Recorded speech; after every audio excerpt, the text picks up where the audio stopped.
Salut à tous, cette vidéo parlera des hémorroïdes. Qu'est-ce que c'est les hémorroïdes? Les hémorroïdes sont des vaisseaux sanguins dilatés et tortueux de la paroi de la partie inférieure du rectum et de l'anus.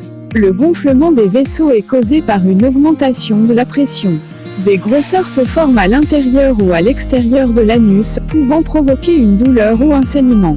Les hémorroïdes internes sont des hémorroïdes qui se forment en amont de la jonction entre l'anus et le rectum, jonction anorectale.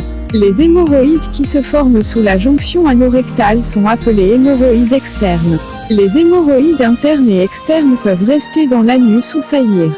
Quelles sont les causes des hémorroïdes? Les hémorroïdes sont provoqués par l'augmentation de la pression des vaisseaux dans la région anorectale. Cette pression peut résulter d'une grossesse, du soulèvement fréquent de charges ou d'efforts répétés au cours de la défécation. La constipation peut contribuer à augmenter l'effort.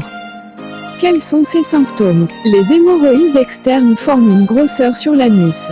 Si un caillot sanguin se forme, appelé hémorroïde externe thrombosée, la taille de la grosseur augmente, elle devient plus douloureuse et plus gonflée qu'une hémorroïde non thrombosée. Souvent, les hémorroïdes internes n'entraînent pas de grosseur visible ou de douleur, mais elles peuvent saigner. Le saignement d'hémorroïdes internes survient le plus souvent après la défécation, entraînant la présence de sang dans les selles ou sur le papier hygiénique. L'eau des toilettes peut devenir rouge du fait de la présence de sang. Cependant, la quantité de sang est en général modérée, et les hémorroïdes provoquent rarement une hémorragie grave ou une anémie. Elles peuvent sécréter du mucus et donner au sujet la sensation que le rectum n'est pas complètement vidé après la défécation. En général, les démangeaisons anales, prurites anales, ne sont pas un symptôme hémorroïdaire, mais un prurite peut se développer si les hémorroïdes rendent difficile le nettoyage de la région anale. Les hémorroïdes peuvent devenir enflammées ou thrombosées. Diagnostic. Le médecin peut rapidement diagnostiquer des hémorroïdes tuméfiées et douloureuses en inspectant l'anus et le rectum. Un examen avec un anuscope, sonde courte et rigide utilisée pour examiner le rectum, est réalisé pour évaluer les hémorroïdes non douloureuses ou à l'origine d'un saignement.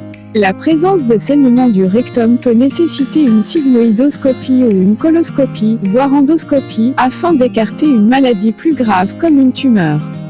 Traitement. Le plus souvent, les hémorroïdes ne nécessitent pas de traitement, à moins qu'elles ne provoquent des symptômes. La prise d'émollients fécaux ou de suppléments à base de fibres, comme le psyllium, peut soulager l'effort de défécation. Parfois, les symptômes des hémorroïdes peuvent être soulagés en immergeant l'anus dans de l'eau chaude, c'est-à-dire en effectuant un bain de siège. Ce dernier est réalisé en s'accroupissant ou en s'asseyant pendant 10 à 15 minutes dans une baignoire partiellement remplie, ou en utilisant un récipient rempli d'eau chaude, pas brûlante, placé sur les toilettes ou une chaise d'aisance. Pour les hémorroïdes thrombosées externes, en particulier celles qui provoquent une douleur intense, un médecin peut injecter un anesthésique local pour anesthésier la zone et inciser le caillot sanguin ou l'hémorroïde, ce qui soulage parfois la douleur plus rapidement. Prendre du paracétamol ou un anti-inflammatoire non stéroïdien, AINS, peut contribuer à soulager la douleur d'une hémorroïde thrombosée.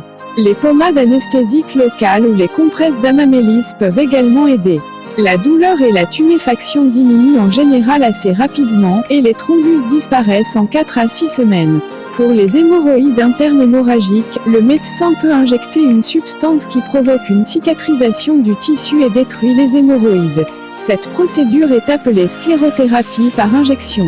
La photocoagulation à infrarouge est une alternative à la sclérothérapie par injection. Pendant cette intervention, une lumière infrarouge est utilisée pour traiter les hémorroïdes à l'origine d'un saignement. Les hémorroïdes internes de gros diamètre ou résistantes à la sclérothérapie par injection peuvent être liées par des anneaux élastiques, technique appelée ligature élastique.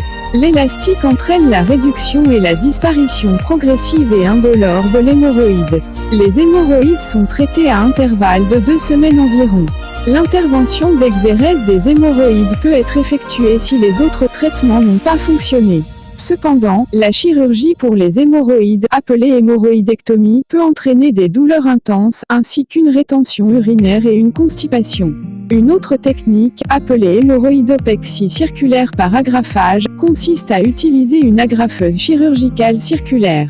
Cette technique entraîne moins de douleurs post-opératoires, mais elle peut donner lieu à un taux plus élevé de complications que l'hémorroïdectomie chirurgicale traditionnelle et à une récidive des hémorroïdes. J'espère que cette vidéo vous a plu. Si c'est le cas, n'oubliez pas de vous abonner, d'aimer et de partager. À la prochaine pour une nouvelle vidéo.